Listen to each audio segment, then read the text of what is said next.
پھر بڑوں کے ساتھ انسان رہتا ہے تو وہ تجربہ حاصل کرتا ہے، بڑوں سے انسان سیکھتا ہے۔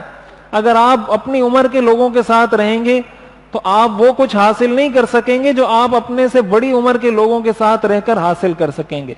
یعنی آپ کے والد ہیں، آپ کے چچا ہیں، آپ کے ماموں ہیں، آپ ان کے ساتھ بیٹھیں۔ آج کل تو ہمارے ہاں یہ چیز بھی ختم ہو گئی ہے،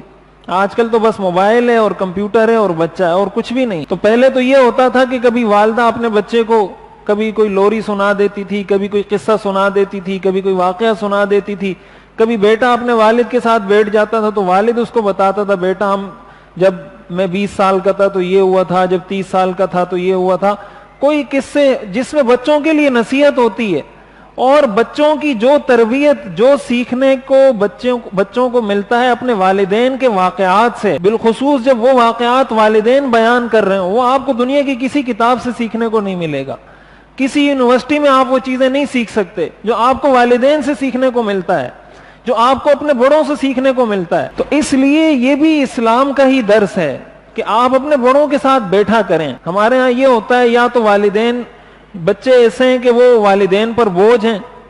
والدین ہی کما کر لاتے ہیں، والدین ہی اپنے بچوں کو، بالغ بچوں کو بھی، جوان بچوں کو بھی والدین کھلا رہے ہیں، یا ایسا ہوتا ہے کہ کہیں پر اگر اولاد کما رہی ہے تو پھر وہ اتنا بڑا احسان اپنے والدین پر کرتے ہیں کہ میں کما کر بھی لا کر دے رہا ہوں، اب میرے پاس اتنا ٹائم نہیں ہے کہ اپنے والد کے پاس جا کر بیٹھوں، بس پیسے لا کر دے رہا ہوں، یہ میرا ان پر بڑا احسان ہے۔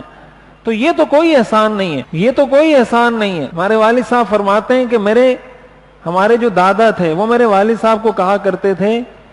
کہ میں نے تمہیں 30 سال کما کر کھلایا ہے۔ یہ میں بتا رہا ہوں کہ بڑوں کی جو باتیں ہوتی ہیں نا، یہ بڑے کام کی ہوتی ہیں۔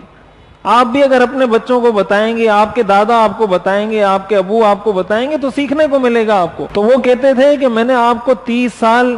کھلایا ہے، تو اگر تم مجھے 30 سال کھلاؤ اور اتنی محبت سے کھلاؤ جتنی محبت سے 30 سال میں نے کھلایا ہے، تب جا کر تم میرے برابر سرابر آ جاؤ گے۔ ابھی میری عمر 50 سال ہے اور 30 سال تک میں نے تمہیں کھلایا ہے، اب تم 30 سال مجھے کھلاؤ گے تو میں 80 سال کا ہو جاؤں گا،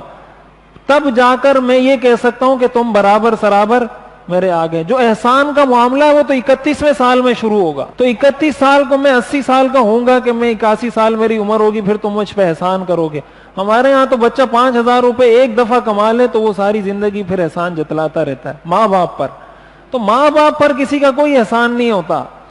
بہرحال میں یہ عرض کر رہا تھا کہ حضور علیہ الصلوۃ والسلام کو اللہ تعالیٰ نے یہ جو سفر کا موقع دیا، شام کی تجارت میں، قافلے میں جو سفر کا موقع دیا، اس کا مقصد یہ تھا کہ وہ بڑوں کے ساتھ رہیں، بڑوں سے سیکھیں۔